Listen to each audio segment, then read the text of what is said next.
Hi, my name is Jillian Hardwick, and I'm the owner of HB Pilates and Fitness. Today, we are going to talk about navigating nutrition while in quarantine with special guest and nutrition coach, Justin Miller. I hope you are able to take away something valuable from today's conversation. Thank you for watching.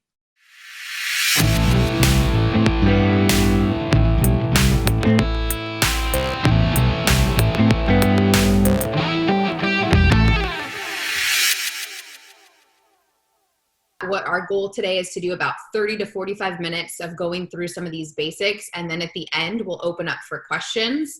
If you have a question that you want to throw out so you don't forget it, you can always throw it in the chat and then we'll address those at the end so we can try to get some more information to you guys and make sure that we're really able to provide something of value today. That was our goal, was to bring value to all of you. And I believe that you guys think that you can get something out of this, otherwise you wouldn't be here today. So we're super, super excited for that. Well, we let our last couple of people get signed in.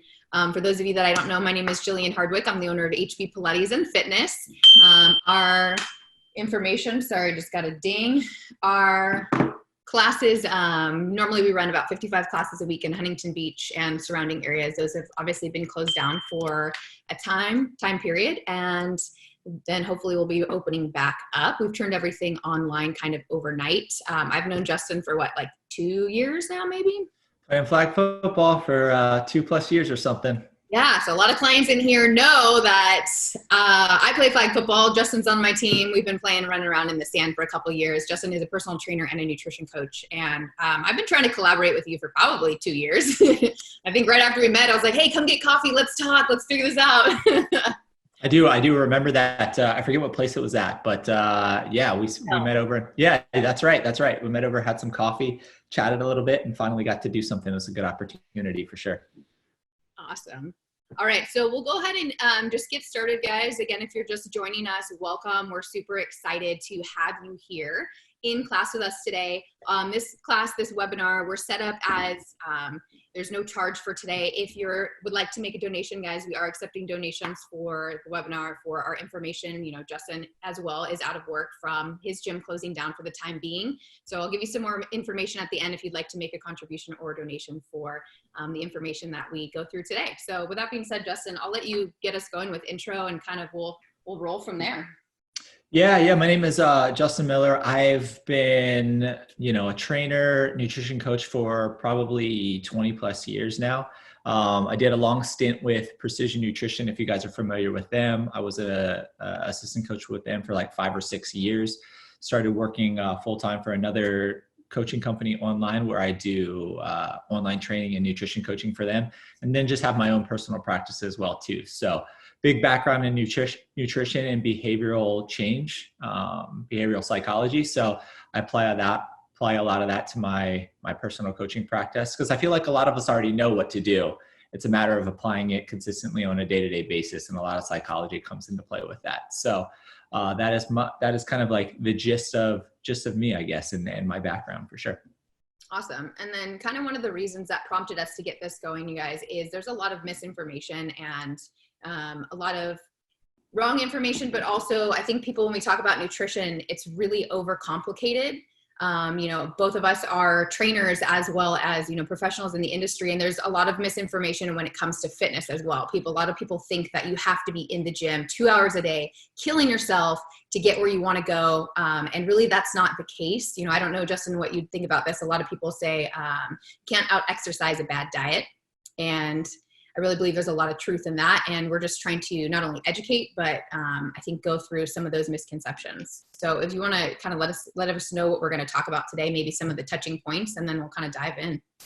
Yeah, I can definitely get on board with that. I think pretty often right now or like training in general and exercise, there's been too much of an emphasis on seeing how many calories you can burn per workout, pushing as hard as you can. And you and I were talking yesterday, and instead of more enjoying the process of it and finding ways to move your body that you love and enjoy, and focusing on how you want to feel when you're working out versus more of this outcome of burning calories and pushing yourself as hard as you can go. Then when it comes to the nutrition aspect, yeah, I couldn't agree more. I think there's a lot of information out there, and it's gotten really confusing For people, it's one of those industries where there's not a lack of information. There's almost too much, and it's like too overwhelming for people. And kind of what we'll dive in a little bit today is just the basics and fundamentals. And the way I like to look at it is if you take an elite athlete, like say a basketball player, how did they get really good at their sport?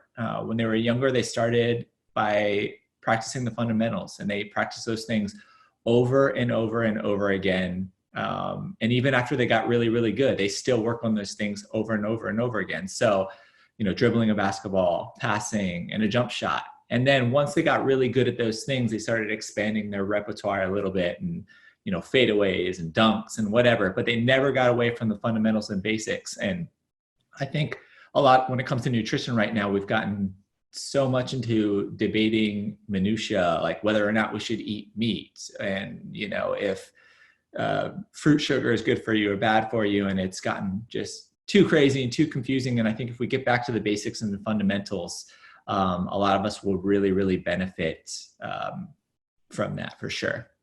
So with kind of that being said, in the basics and the fundamentals, I mean, because it is so overwhelming, what is a really good place to start? Like if you were going to sit down with a new client who's really overwhelmed, who has the motivation and desire to make changes in their life, where would you start them?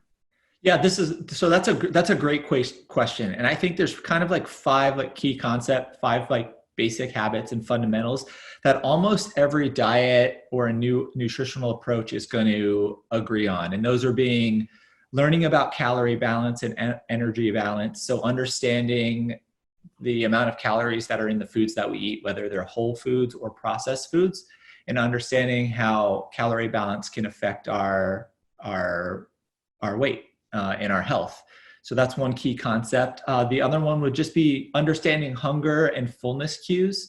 So eating more mindfully, eating slowly to 80% full.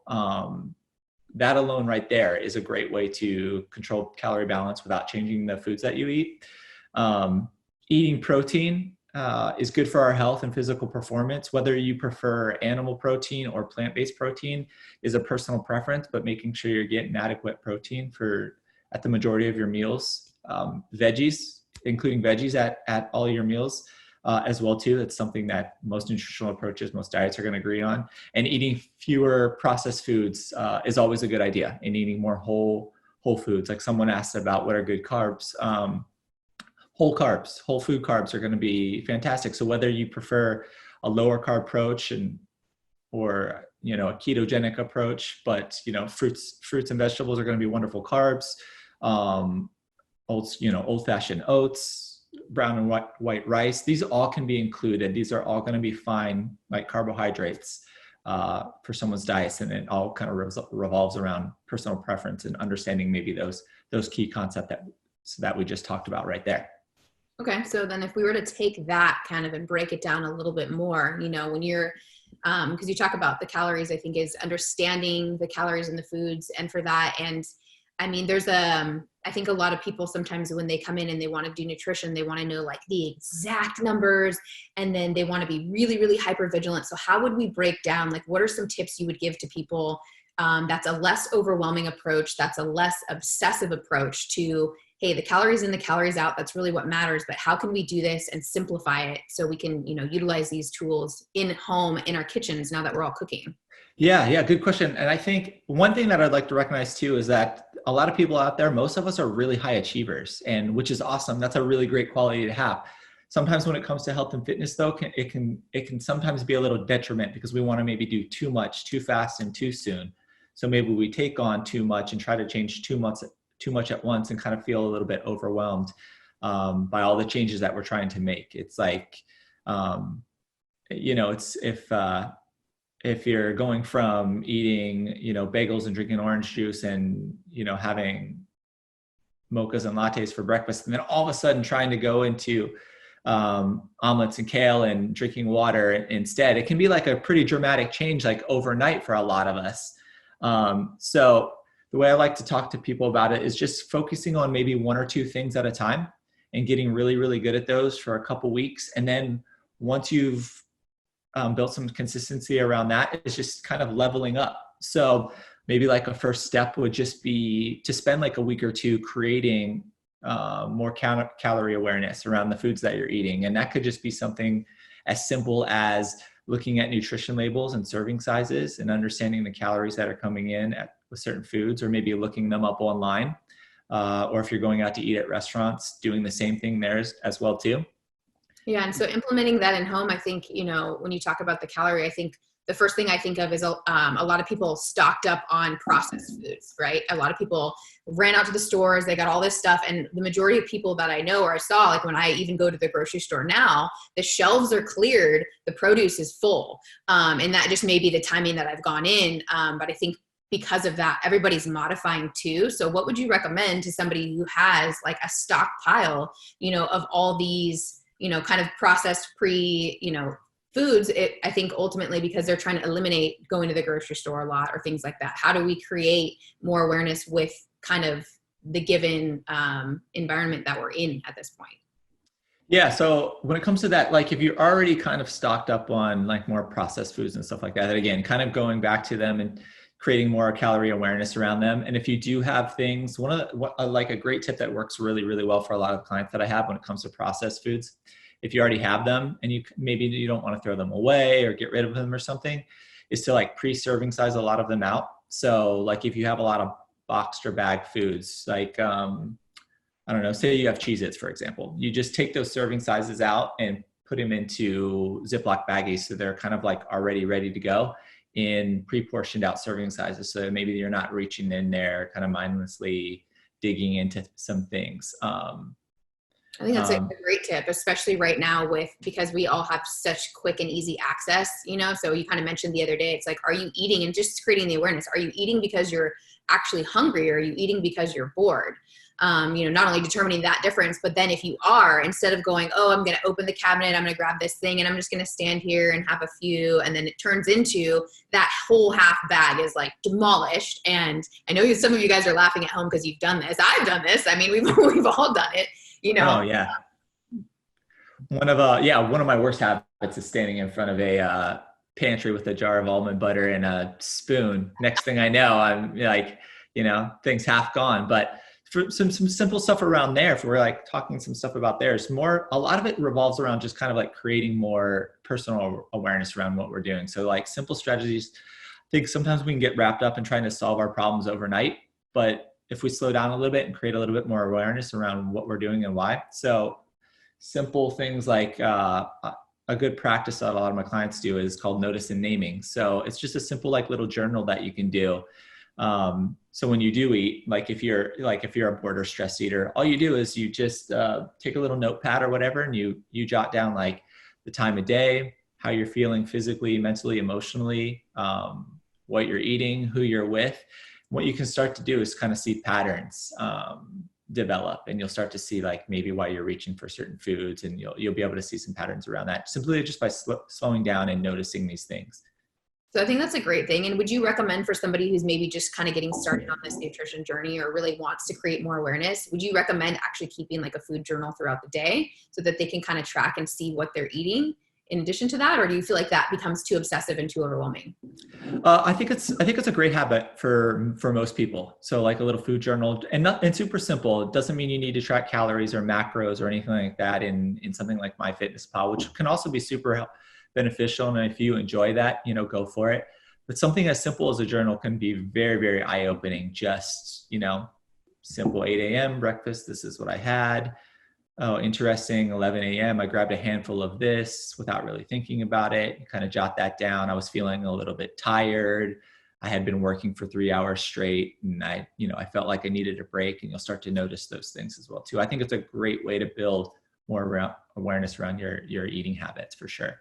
Awesome. And then when somebody goes back, right, let's say they kind of start tracking these things, and I do actually believe there's a sense of accountability too, because I know personally, if I was going to write stuff down and I'm like, well, I'm kind of feeling hungry for a snack, I'd be like, am I really hungry? Because I got to write this on my list, Mm-hmm. It creates that sense. And I've worked with clients before, and I've told them the same thing when they have that late night snack.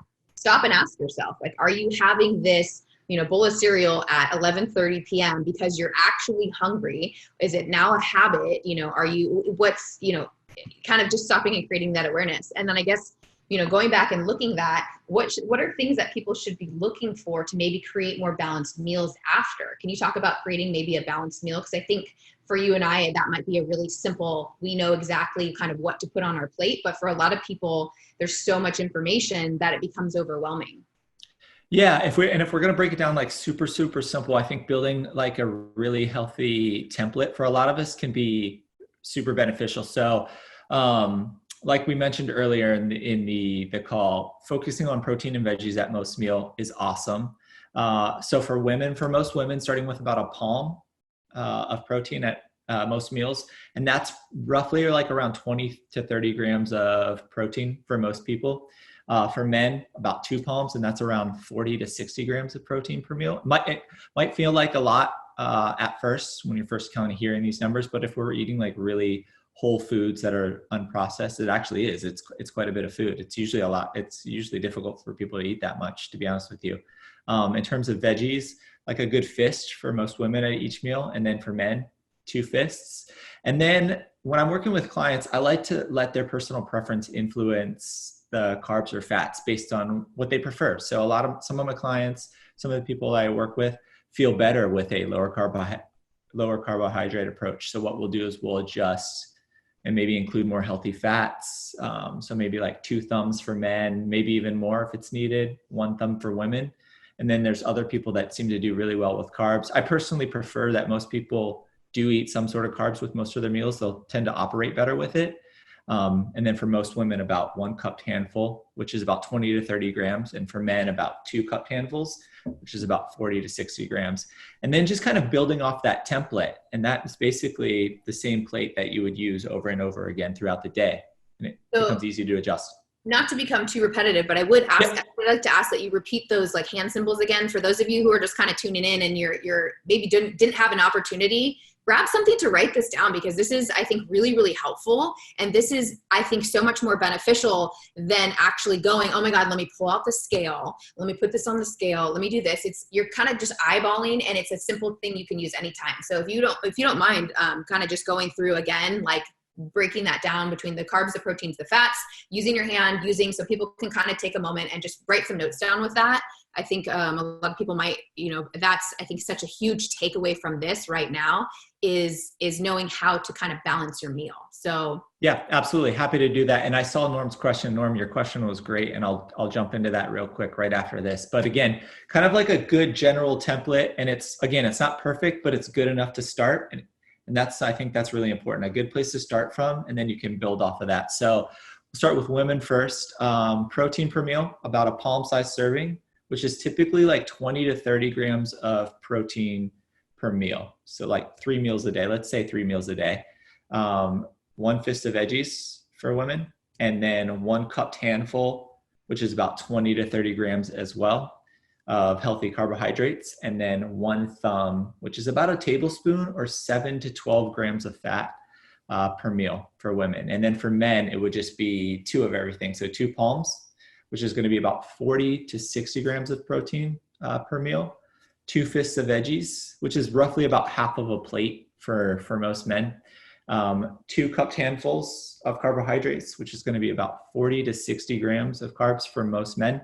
And then 2 thumbs, which is about 14 to 24 grams of healthy fats per meal. And again, it's a template for about 3 meals per day that you can use as a starting place. And then based on your goals, it becomes really easy to adjust that. Like say you want to start losing weight or losing fat. Well, you can just start adjusting those portion size. Maybe if you're a man, you go to 1 cupped handful of carbohydrates. Maybe if you're a woman, you reduce like a healthy fat per meal.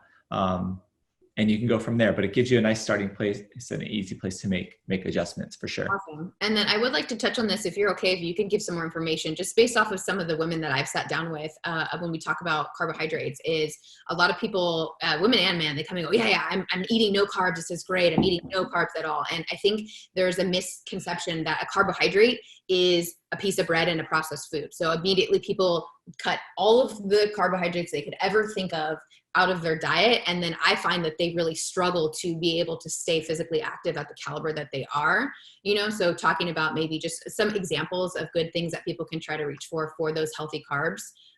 because I think with all those diets, those fad diets that came in and out for years about the low carb, this, it kind of really skewed perception on the value and the importance, I think, of those healthy carbohydrates. Yeah. So I'd say when it comes to that, like most people when they go to like a lower carbohydrate diet, maybe lower carbohydrate or keto or something like that, and they start reducing their processed carbohydrates, most of those processed carbohydrates aren't just carbohydrate foods. They're actually like super nutrient dense, really highly palatable, or foods that are really hard to stop eating. Foods like French fries and ice cream, and stuff like that. So they're actually high carbohydrate and high fat foods, really, really calorie dense. So once they start removing those things out, they're creating that calorie deficit, which is the one thing you need to do if you want to lose weight or lose body fat, is create a calorie deficit. In terms of the whole, like more whole food carbohydrates, like your rices, your oatmeals, there's even really great breads out there, fruits, as well too. I think those are something that a lot of us can still benefit from, especially if we're training hard and we're active. They can come in and be very, very handy in terms of those things. So, and again, there's nothing wrong with a lower carbohydrate approach. Some people find that they do really, really well. I've got quite a few clients that have gone keto and they've done really well with it. But for most people, some sort of carbohydrates in their diet probably is going to be more sustainable over the long term and benefit them in the long run. Absolutely. And then we talk about the calorie deficit. I think this is an important touch point too. Yeah. Kind of essentially calories in, calories out. There's two sides to the scale. People just consuming way too many calories in general who could pull back. But then there's also, I tend to see a lot of clients who come in and they're severely restricting calories. I think sometimes it's unintentional. Like what happens is, for example, they're just so busy throughout the day and then they don't eat. But then the issue and the concern that I have as a trainer is they're trying to come in and they're trying to do, high intensity workout. And they're like, oh, by the way, I haven't eaten anything today. Can you talk a little bit about that other extreme too, and why we have to be cautious on that end as well? Yeah, I think it's really easy and again, it's kind of like our high achieving personalities. Most of us we're high achievers and we want to do really well and we want to get results fast and we want to be successful. And I think we can kind of tend to overdo things. So we train too much and too hard, try to take on too much. When it comes to weight loss, when it comes to workouts, we feel like more is better. And when it comes to nutrition, we feel like less is better. The fewer calories we can take in, the better. But there's a fine line. It's really easy to burn yourself out by pushing too hard and trying to do too much and then reducing those calories too much and going too low. And then this endless, and I'm sure a lot of people can relate to this. I can too. When I first started out with exercise and training and whatnot, we keep repeating the same cycle over and over again of where we want to lose weight and we lose it really fast. We burn ourselves out because we were training too hard. We cut our calories too low. So we quit, stop, we're frustrated. And then in a couple of months, we kind of get back into it again and repeat. And the process just repeats itself all over and over again, rather than kind of slowing everything down, and creating a more like a sustainable routine. Now with that said, sometimes their short-term goals are cool. Like maybe you do have a wedding that's coming up and you want to get ready for it. So you're a little bit more aggressive and that's fine.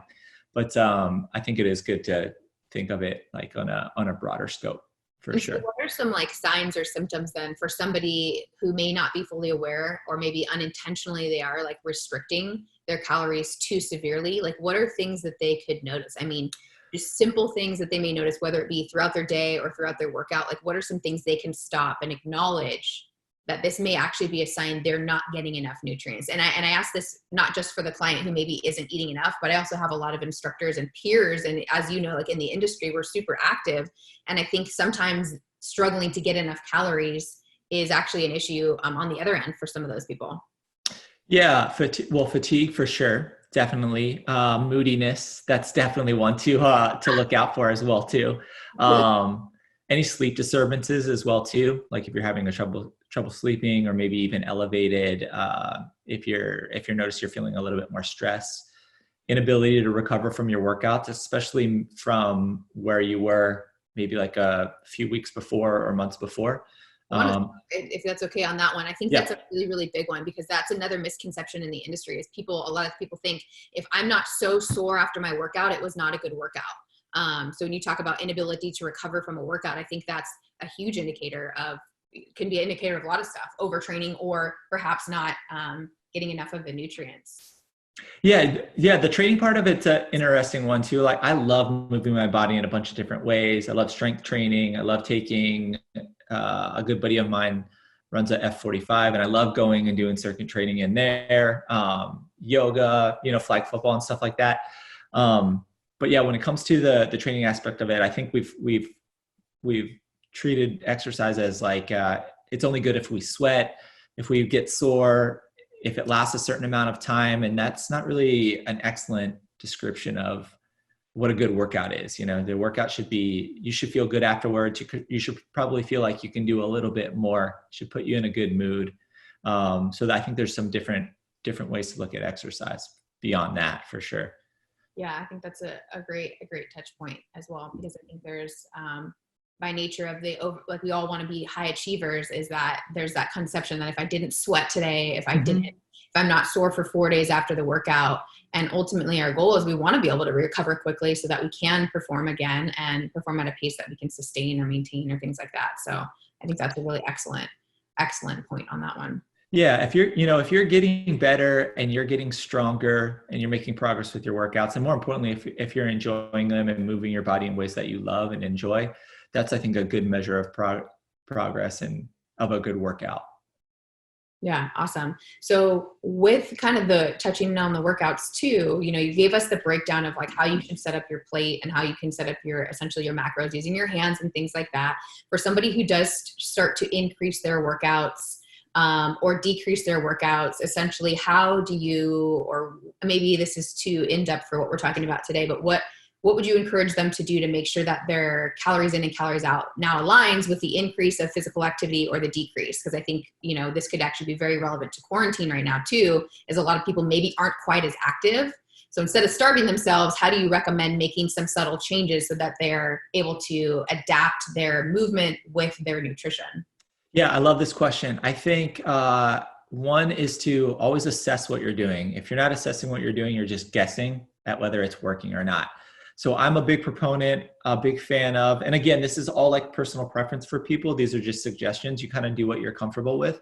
But I'm a big proponent of jumping on the scale at least once a week, taking body measurements, and that could be, girth, waist, arm, legs.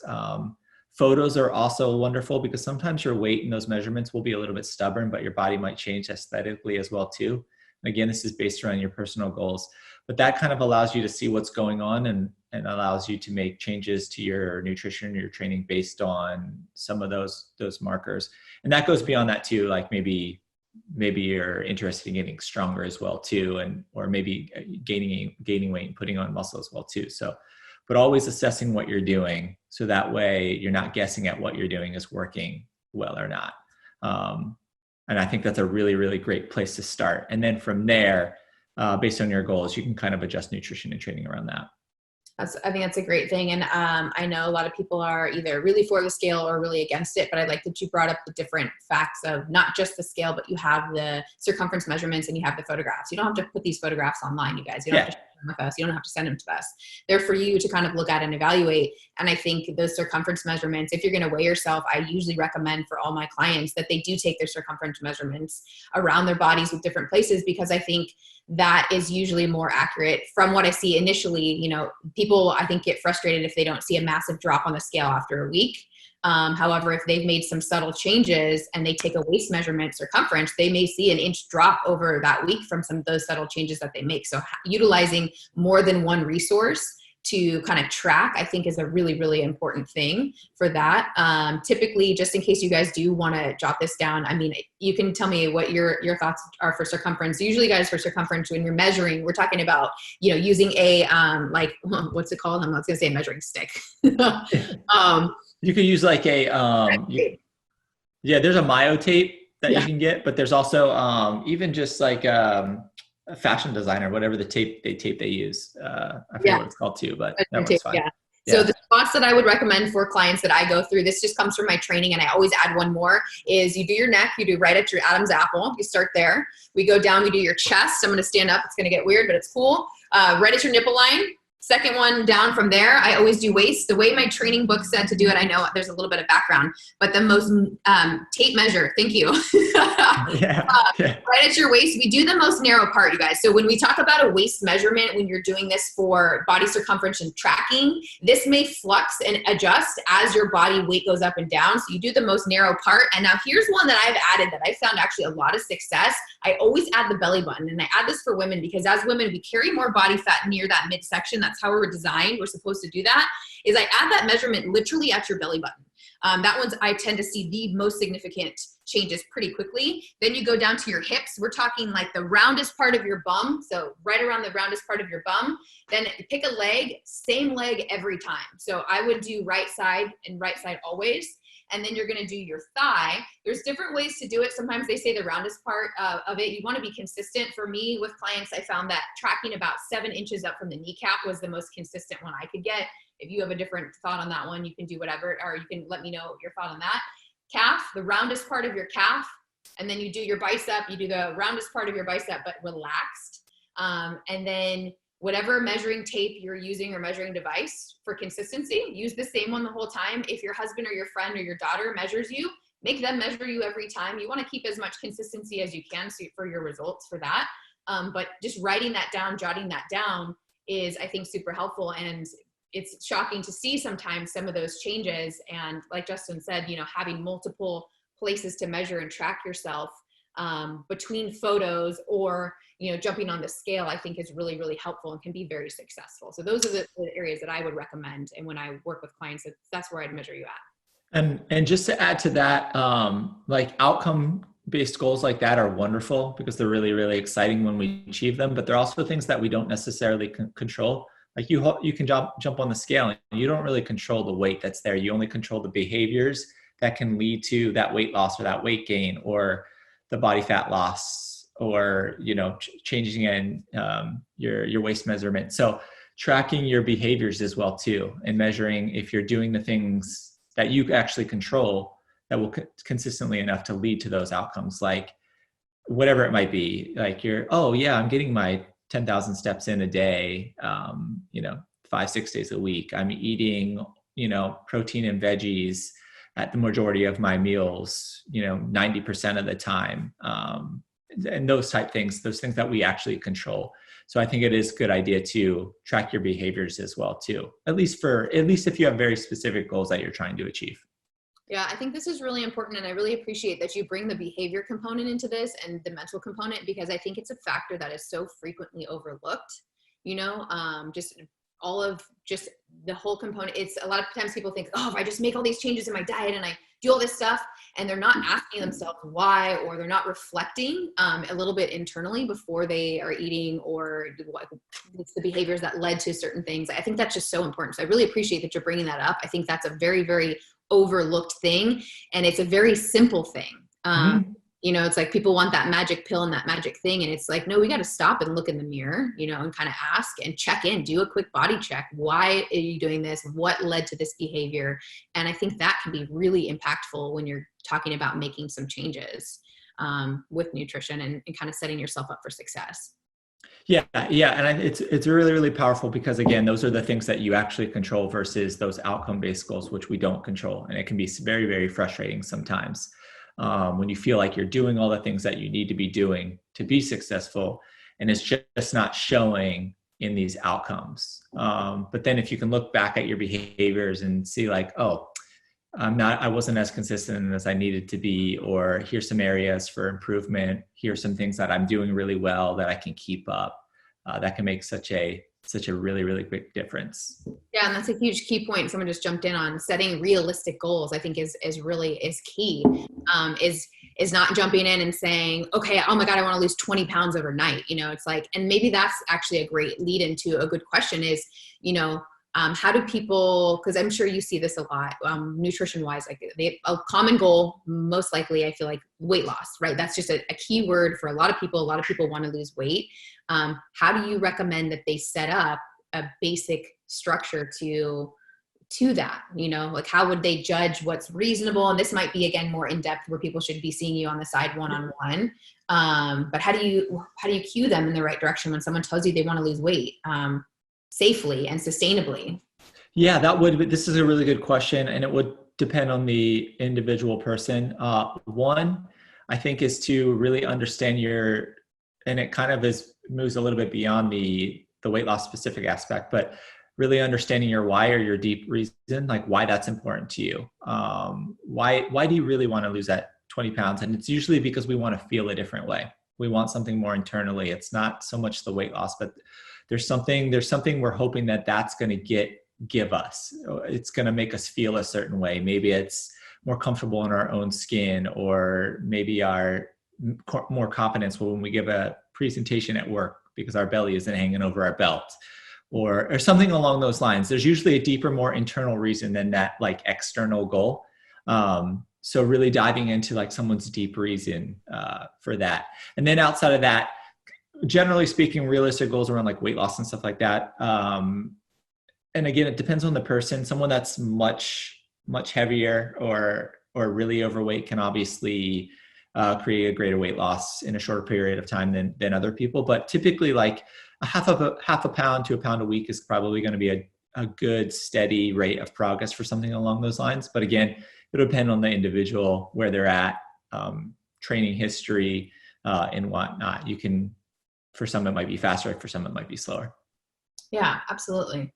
I think this is really great information. So I'd like to touch on something that I know a lot of people are experiencing right now, and it's an increase in alcohol consumption. So, and I want to, start this out by saying, like, I am a person who doesn't say you should never do this, you should never do that. And I think Justin would agree. And I think that's exactly why he's here today, is we're not never people, it's like having a glass of wine, having a glass of bourbon, at night.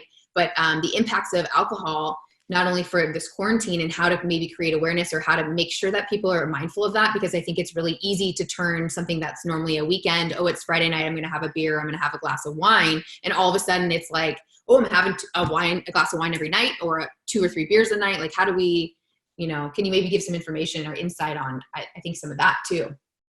Yeah, I think first is just understanding and accepting like trade-offs that come. Like there's nothing wrong with having a glass of wine, drinking alcohol, just understanding that there's trade-offs that come with any decision that we make, and either that those trade-offs are going to get us closer to our goals, further away from our goals, or maybe they're just going to help us maintain our goals. So just making sure that we understand the trade-offs, and we're comfortable with those things as we make decisions.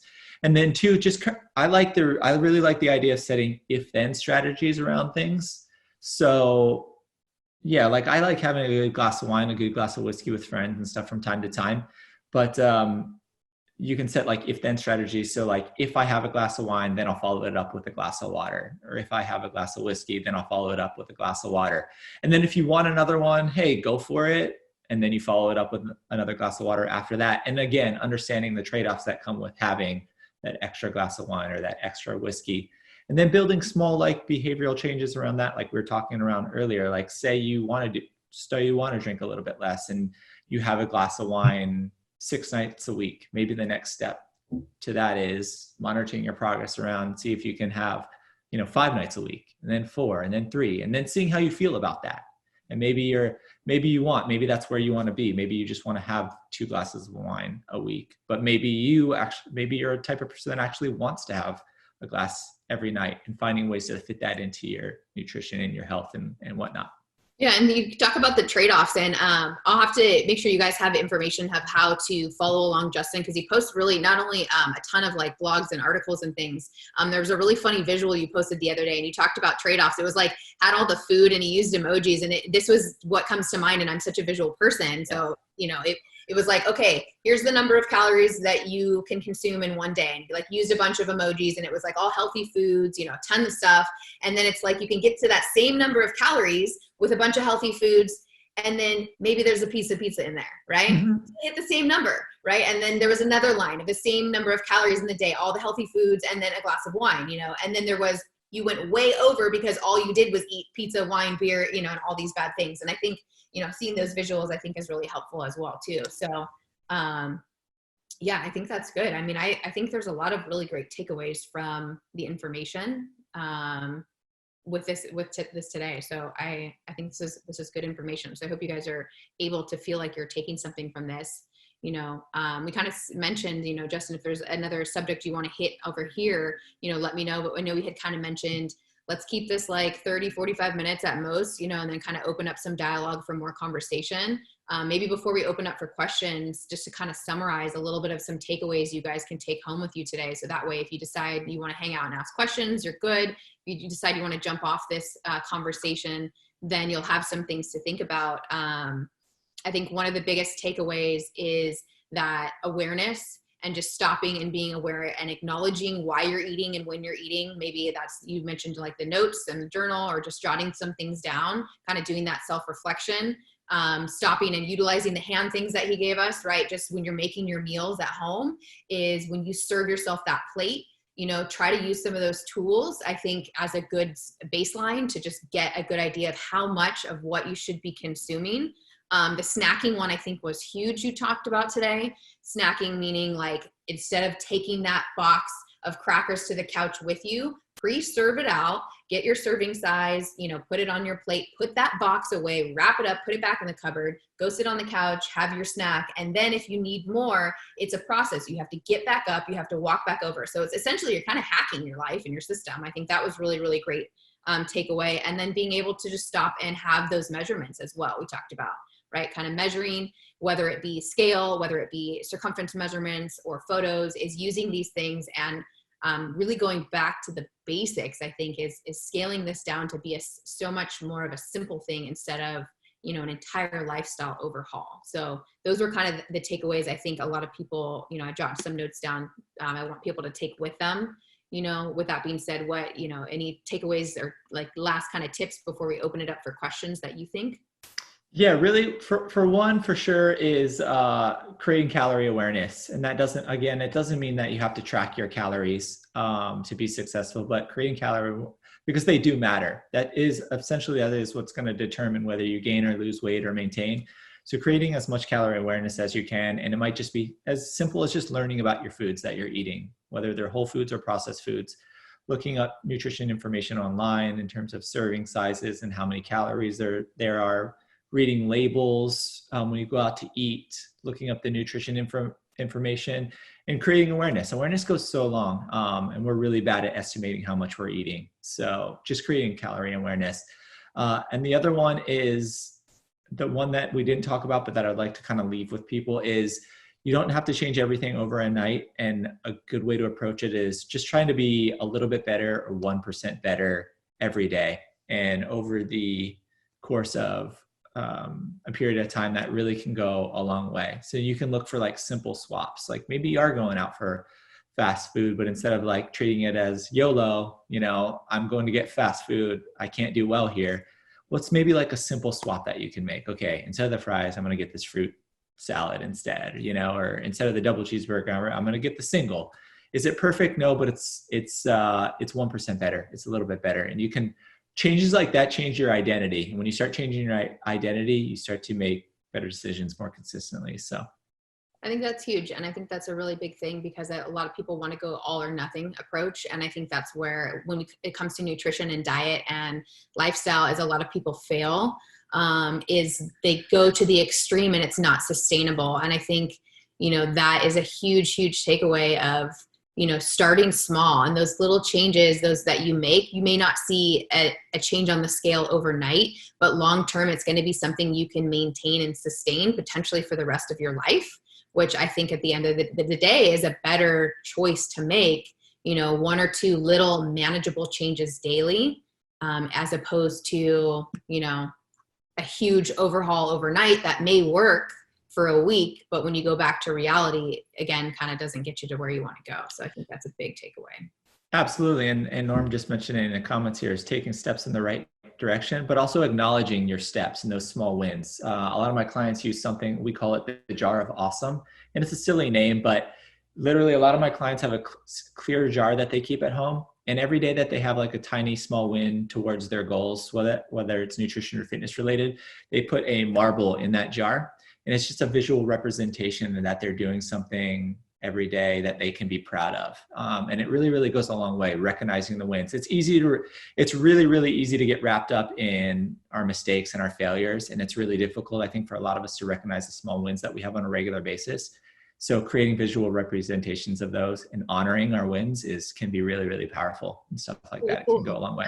Yeah. You could even go back and look at that later and reflect on Absolutely. the month. Be like, oh, wow, these are some changes that were, I made this month. And then, that's really incredible.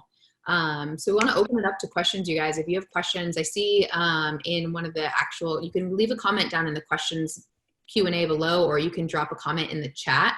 I see a question that came in. Can you recommend some fitness check-ins as a way to see health improvements separate from weight loss?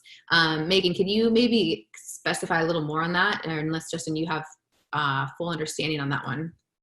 Can you recommend some fitness check-ins as a way to see health improvements separate? Yeah, I think it would depend on the individual person, like what they're looking to achieve. But there's so many things that you can measure in terms of like strength and performance, or if you have very specific like goals, like maybe you wanted to get your first like pull up or 10 push-ups like off your knees or something like that. But there's so many ways. I think it's just finding what's important to you as the individual. Yeah. And looking beyond like the weight loss, I think is super important. While it's a wonderful goal, of course. I think when you can get away from that a little bit and look at more of it in terms of like how you want to feel on the inside, a lot of those things lead to like longer, more sustainable changes in the long run. Awesome. Let's see. I got a comment that came through. There's just kind of taking a look at some of these. You're welcome, Megan. Ellie asked a question about the potatoes. Baked, not fried. Potato is, I think, a trigger word for a lot of people. It's like, oh, it's a big starchy food. Yeah. And another one like white rice as well too. I don't like brown rice, so I eat white rice. But potatoes, totally cool. And again, it's something that can fit right into your diet. I think the baked potato would be cool. Roughly again depending on the individual, but maybe that cupped handful size serving of a baked potato, which is probably going to be a medium one, 20 to 30 grams of carbs that can fit right into your calorie needs. And potatoes actually, probably you can actually look this up, one of the more satiating foods that is out there. So, and that science has proved that. So in the name of science, yes. Yeah, absolutely. That satiety means that fullness, which will help hold us over to our next meal. That was a good one. And then there was a comment about certain timing of the day with eating. And I think that's actually a really good point to come on. That's a really big misconception. A lot of times I'll let you give the answer, but a lot of times clients go, oh, I heard eating after 7 p.m. is really bad for me. And everything in our body is going to turn into fat after 7 p.m. Yeah, it's a great question. I think that's something that can be super confusing. And the only way you add body fat or add weight is by taking in more calories than you need on a consistent basis. So whether you eat those calories after 3 p.m., before 3 p.m., basically it won't matter. For the most part, it won't matter. It's all about an overview of that calorie, either deficit or surplus. So calories matter whether you eat them after 3:30 or before. Yeah, I think it's important. And there's in the National Academy of Sports Medicine, in one of the books that I read, it's like, there's not an alarm in your body that all of a sudden at 7 p.m. something switches in your body and literally it goes, okay, it's 7 o'clock. Every single thing I consume now turns into fat, and I laugh because it's just kind of a funny way to think about it. If we think about it really systematically and kind of basic common sense, there's no switch in your body that's going to go, all right, fat time, Yep. I do think that sometimes for people, I could understand that they see benefits when they don't eat after 7 p.m. if they're one of those people who sits on the couch and snacks on popcorn or chips or Cheez-Its all night. I think there's that. I oftentimes, when someone talks about the eating at certain times of the day, I'll actually reference myself. And sometimes I don't get done with work until 8 p.m. I come home, I'm having dinner at 9. Is that ideal to eat right before bed? Probably not. But I eat late sometimes, depending on my schedule. And I think that's always a good example, because people will say, and I'm sure they do that to you, well, what do you do, Justin? What does your life look like? And it's like, well, sometimes I have dinner at 9 p.m., Yep. Absolutely. Yep. And I think a lot of us have our own like individual eating windows as well too. It's something that I talk a lot about with people. Like some of us have a bigger appetite in the morning, some of us in the afternoons, some of us in the evenings. For me personally, I don't have much of a morning appetite anymore. I used to, but now the majority of my calories have like shifted to later in the day.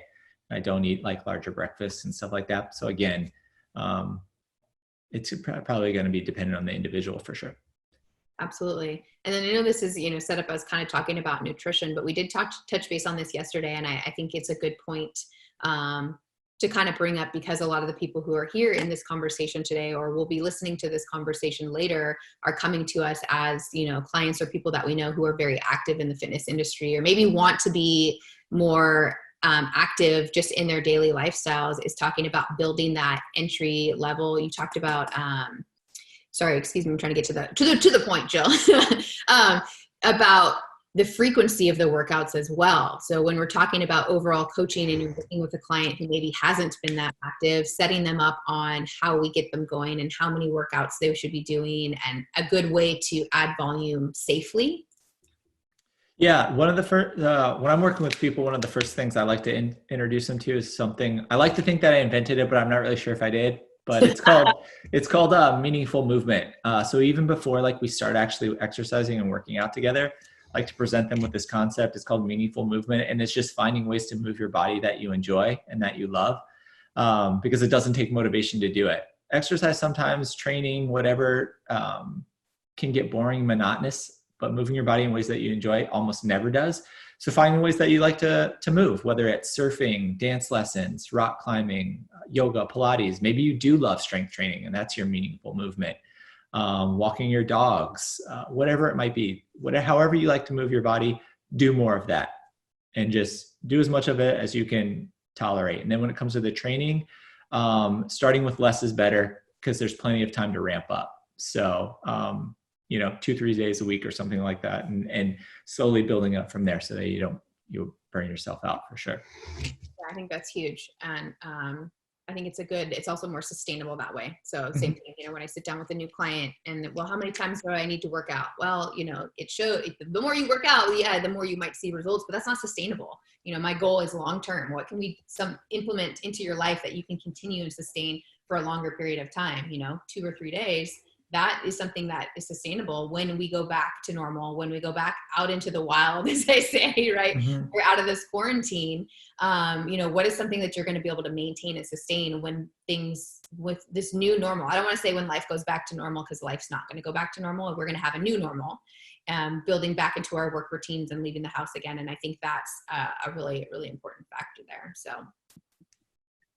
I think that's great. If anyone has any more questions, you guys feel free to leave a comment down in the chat, or you can see there's a Q&A thing down at the bottom. We'll take a look at that and jump in. If you guys have any questions, happy to answer those, whether they be general or just kind of specific. Taking a look here at the screen. And for those of you that are here, Justin, let's talk about this, because I think this is important too. And one of the reasons I wanted to bring you on was, you are a nutrition coach and this is something you do. Is how do people get a hold of you? How do people connect with you? You post a lot of, I don't know if it's a blog or an article, what would you call that you do a lot of? Yeah, I write a ton online, just on like a personal blog. You're welcome, Shelby. Thank you. I appreciate the double hearts as well. I do. I write quite a bit on my personal blog. Right now, I've been busy coaching for sure. So a lot of it, less writing right now, but JustinThomasMiller.com is where I write. I work for a company called Nerd Fitness. So if you're super nerdy, check us out, nerdfitness.com. We do some really awesome stuff. Have helped a lot of people. But yeah, and you're more than welcome to reach out to me, Justin at JustinThomasMiller.com. Shoot me an email. I read and reply to everyone that I get, and I'm more than happy to jump on calls and answer questions for people when they have them, because I know a lot of this stuff can be confusing. So maybe what I can do as well then, because everyone who's in this class today will, I'll actually have access to your email, because that's how you had to register. So maybe I can send an email to everyone. You will get one from Zoom, but maybe I'll send a separate one that just says, here's how to get a hold of Justin, you guys. Here's how to connect with him. I posted it online on our Facebook, on our Instagram. If you're not an Instagram, Facebook person, I'll make sure you have his contact information. It's a really, really great resource.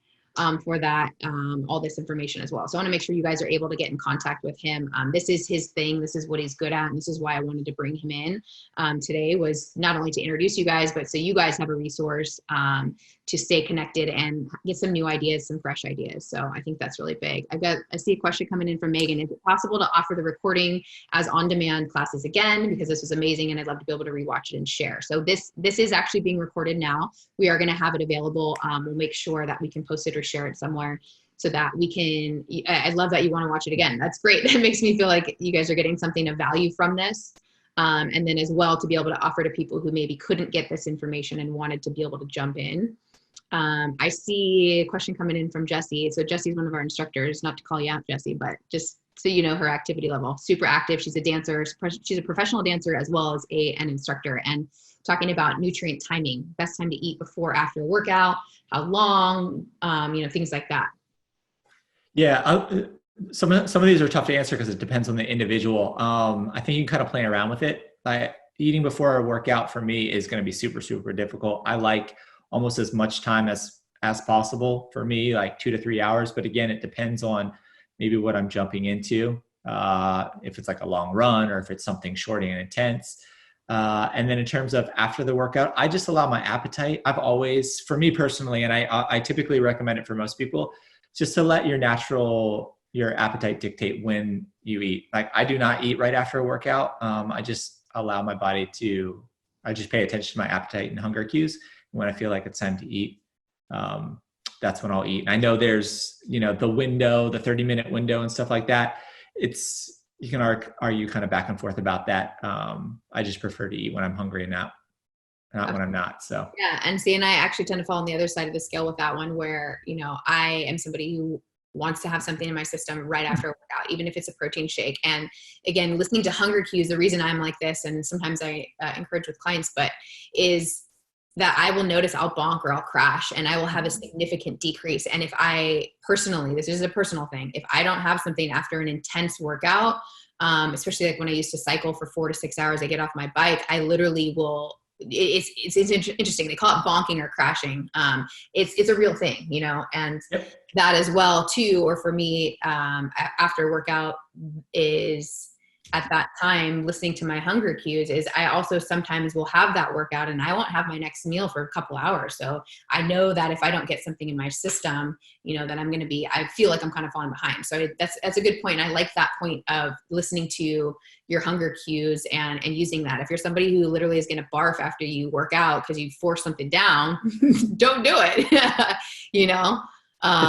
It's a great example. I mean, it's just a great example of how we are different. You kind of find what works well for you and what doesn't. There's definitely not one size fits all approach when it comes to nutrition. And yeah, for me, eating something right after eating, before isn't going to work out very well. It's something that I found over the years. So it definitely does. You play around with it as an individual and kind of just pay attention to it and you make adjustments from there. That's really great information. And I like that you are a little bit opposite in that of me, because that's the example of two people who are, living these healthy lifestyles, and we're different. If I don't eat something, unless it's an early morning workout, but later in the day, if we were going to go play football, for example, and I have to eat something before I go run around for an hour sprinting and doing this. But for someone, for you, if that's going to make your stomach upset or if your body doesn't like it, then you do that. That works for you. Two people, same exact activity. Maybe Justin doesn't eat for a couple hours prior to, but Jill's literally on the way to football game, in the car before I get out of the car and go play, having a snack because I need something in my system. So I think that's a really, really good piece of advice that you really just it's intuitive. Sometimes I call it intuitive eating. That's actually how I would say I eat, is I'm an intuitive eater. I eat when I'm hungry. So very cool. Yep, absolutely. All right, guys, any other questions or anything we can help answer for you? If not, we'll get you signed off. We'll let you guys go about your day. We'll send over an email with some information, you guys. Thank you again for jumping in for today's session. I hope you guys found this information to be valuable. There's no magic pill, you guys, so we're all in this together, and I really hope that there was some information. I see Rita raised her hand. I don't know if she's saying bye. Are you saying bye, Rita, or you have a question? Let's take a peek. You're welcome, you guys. Thank you so much for coming in. Really, really happy to have you guys jump in on this. Just reading the comments as you guys are heading out. Short, sweet, and useful. Perfect. That's what I wanted, you guys. I didn't want to overwhelm you. Idea was to just be realistic so that we can be healthy. Get good at basics and fundamentals and repeat. Yeah, there's plenty of time to expand from there for sure. Awesome. Cool. All right. Well, with that being said, we're going to go ahead and sign off, guys. We will send a follow-up email so you guys can have contact information to get in touch with Justin. I saw Megan, your husband, Jason. That's why I said Jason. But so you guys can get a hold of Justin and we can stay connected. And awesome. All right. Thank you guys so much. We're going to sign off. Any last takeaways, Justin? No, just kind of like we said, get really good at the basics, fundamentals, and repeat. And yeah, that takes care of a lot of the issues, I think. All right. Awesome. Well, thank you so much. And you guys, we will see you in class again soon.